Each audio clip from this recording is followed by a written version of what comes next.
High আমার প্রিয় ভাই বোনেরা এবং আমার প্রিয় বন্ধুরা। তো ফাইনালি বন্ধুরা, আমাদের টেট পাস সমস্ত ডিএলড পরীক্ষার্থীদের মুখে হাসি ফিরল এবং প্রত্যেকটা গ্রাম বাংলার প্রত্যেকটা ফ্যামিলিতে বা আমার মুখে হাসি ফুটতে চলেছে বন্ধুরা সুপ্রিম কোর্টের এই রায়ে। কোর্টের রায়ে কিন্তু তারা বলে দিয়েছেন যে স্টে মামলাটা ছিল 11,000 প্লাস সিটে, সেখান থেকে কিন্তু কোর্ট নির্দেশ দিয়ে দিয়েছে বন্ধুরা যে প্রায় 9,533 জনের যে প্যানেলটা রয়েছে তাদেরকে নিয়োগ দিতে হবে।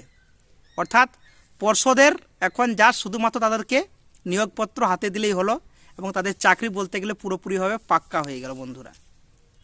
তো এখান থেকে বুঝতে পারছো বন্ধুরা, 2014 এবং 2017 সালে যে সমস্ত আমার ভাই বোনেরা বা দাদিদিরা ডিএলএড কমপ্লিট করেছিলেন, ট্রেনিং যাদের কমপ্লিট আছে তারা কিন্তু সবাই চাকরিটা পেয়ে যাচ্ছে বলতে গেলে বন্ধুরা।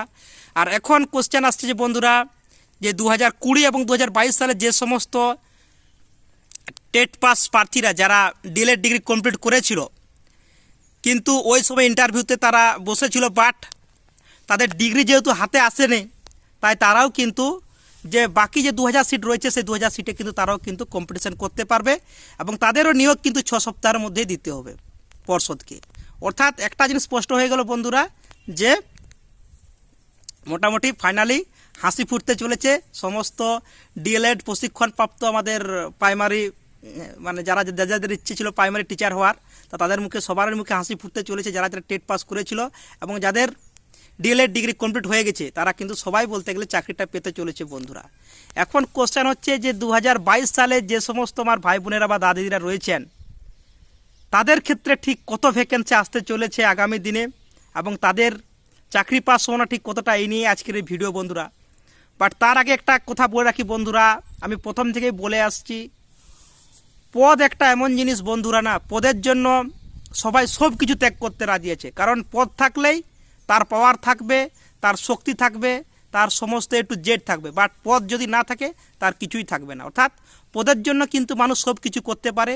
তার জ্বলন্ত উদাহরণ হলো কি, আমাদের রিসেন্টলি বিহারের রাজনীতিতে যদি দেখতে পারেন বন্ধুরা, নীতিশ কুমার কার সাথে যোগ করেছিল, আগের সরকার কাজ সাথে ছিল নীতিশ কুমারের, সে নীতিশ কুমার কিন্তু মুখ্যমন্ত্রী হওয়ার জন্য বিজেপির হাত ত্যাগ করেছিল এবং তেজস্বী যাদবের সাথে হাত মিলিয়ে মুখ্যমন্ত্রী হয়েছিল। ঠিক সেমভাবেই এখন যখন বিধানসভা নির্বাচন হলো বিহারে, দেখা গেল কি আমাদের নীতিশ কুমার মুখ্যমন্ত্রী হওয়ার জন্য তেজস্বী যাদবের যার হাত ধরে তিনি মুখ্যমন্ত্রী হয়েছিলেন তাকে ত্যাগ করে দিয়ে আবার কোথায় গেল, আবার তিনি চলে গেলেন কিন্তু এনডিএর সাথে, বিজেপি জোটের সাথে। অর্থাৎ বুঝতে পারছেন তো বন্ধুরা, পদের জন্য মানুষ কত কিছু করতে পারে।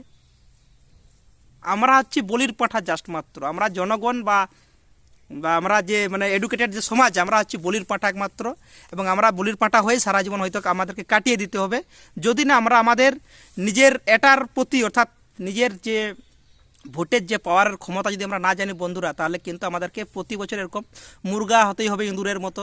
মানে কি, লোভ একটা করে পাউরুটি ঝুলিয়ে দিলে কি ইঁদুর কী করবে, খাওয়ার জন্য রেডি হয়ে আসবে আর খাঁচা ফক করে বন্ধ করে দেবে একদম খাঁচার মধ্যে। সেরকম হচ্ছে আমরা, একটা করে রিকোয়ারমেন্ট দেবে আর ঝুলিয়ে দিবে, যেই ওরা জিতে যাবে বই শেষ, গল্প শেষ। যেমন রিকোয়ারমেন্ট চলছিল আগের মতোই চলতে থাকবে। আমরা কেউ কিছু বুঝতেই পারবো না কীভাবে রিকোয়ারমেন্ট হয়ে যাবে, কীভাবে চাকরি পেয়ে যাবে, যেটা 14 সালে হয়েছিল, কিন্তু তার প্রভাব কিন্তু এখনও পড়তে চলেনি বন্ধুরা। যাই হোক, দেশে আইন শৃঙ্খলা কোড বলেও কিছু একটা আছে, তাই হয়তো আজকে আমরা দেখতে পাচ্ছি যে 9,000 প্লাস জন দাদিদের বা ভাই বোনদের মুখে মানে ফ্যামিলিতে হাসি ফুটতে চলেছে, তারা অ্যাটলিস্ট চাকরি পেতে চলেছে। এটা সত্যিই খুব খুশির খবর বন্ধুরা, মানে খুশির বিষয় আর কি, যে গ্রাম বাংলার ছেলেমেয়েরা যারা সত্যিকারের ইচ্ছা ছিল টিচার হওয়ার, সেই স্বপ্নটা তাদের পূরণ হতে চলেছে বন্ধুরা। এখন কোশ্চেন আসছে যে 2022-এ যারা টেট পাস করেছে তাদের ক্ষেত্রে ঠিক কতটা সরকার তাদের প্রতি মানে সুহৃদয়শীল হবে বা মাননীয়, ঠিক কতটা তাদের প্রতি দেখাবে, সহানুভূতি দেখাবে, সেটাই হচ্ছে দেখার বিষয় বন্ধুরা। কিন্তু তার আগে বলে রাখি বন্ধুরা, আমি প্রথম থেকে বলে আসছি সবটাই হচ্ছে পদের খেলা।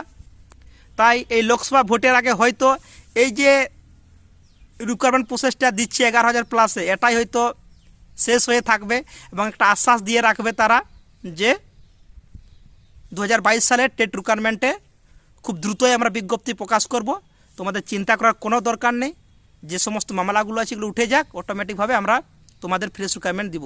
এটা সরকারের থেকে আশা করব তারা বিজ্ঞপ্তি দেবে। কিন্তু কথাটা হচ্ছে এটাই বন্ধুরা, এই যে এটা যদি হয়ে যায়, এই ঘটনাটা, কোন ঘটনার কথা বলছি, এই যে 11,000 যে সিট রয়েছে, 11,000 সিটের মধ্যে ধরো 9,000 জনকে তো অলরেডি এই মাসের মধ্যে রিকোয়ারমেন্ট দিতেই হবে, মানে তাদের নাম প্রকাশ করতেই হবে। প্লাস যে 2,000 সিট রয়েছে সেটা কিন্তু বলেছে কি পর্ষদকে কবের মধ্যে দিতে হবে, 6 সপ্তাহের মধ্যে। 6 সপ্তাহ মিন 642, অর্থাৎ 1.5 মাসের মধ্যে তাদেরকে দিতে হবে। মানে বুঝতে পারছো বন্ধুরা, লোকসভা ভোট কিন্তু সামনে।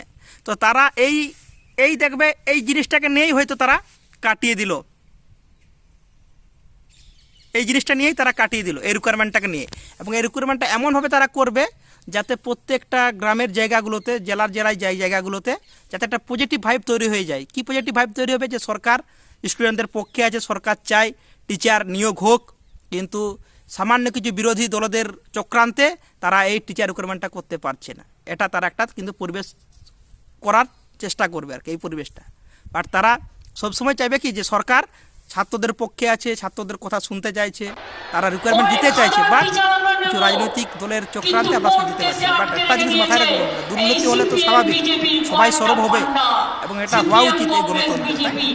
তো যাই হোক বন্ধুরা, প্রশ্নটা এটাই থেকে যাচ্ছে যে তাহলে 22 সালে কত ভ্যাকেন্সি আসতে চলেছে বন্ধুরা।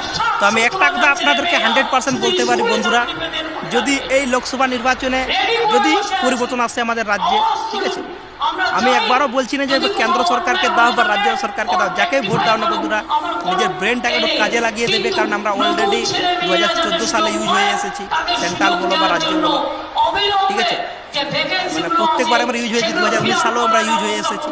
তাই আমি চাই না নিজের ব্রেনটাকে তোমরা, মানে কি বলবো, আমার কথা অনুযায়ী চলো বা কোনো পলিটিক্যাল পার্টির নেতা দ্বারা অনুপ্রাণিত হয়ে চলো। সমস্ত নিজের বুদ্ধিমত্তাকে কাজে লাগাবে। বিশেষ করে গ্রাম বাংলার ছেলে মেয়েদেরকে বলছি বন্ধুরা, এবং গ্রাম বাংলার প্রত্যেকটা এডুকেটেড অভিভাবকদেরকে বলবো, আপনারা কিন্তু আপনাদের ছেলের ভবিষ্যতের কথা মাথায় রেখে ভোটটা দেবেন, বারবার করে বলছি।